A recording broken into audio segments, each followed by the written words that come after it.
আজকে আমি সর্ষে বাটা দিয়ে বাঙালির কাতলা মাছের ঝাল করে দেখাবো। তার জন্য আমি নিয়ে নিয়েছি 4টে কাঁচা লঙ্কা বড় সাইজের, 2টো পেঁয়াজ,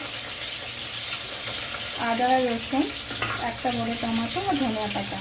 বাটার জন্য নেব সর্ষে।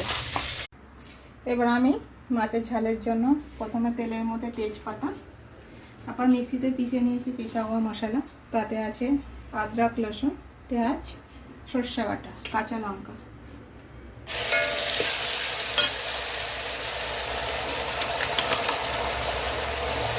আমাদের কাতলা মাছের ঝাল রেডি হয়ে গেছে। টমেটো, পেঁয়াজ, কাঁচা লঙ্কা, ধনে পাতা দিয়ে কাতলা মাছের ঝাল।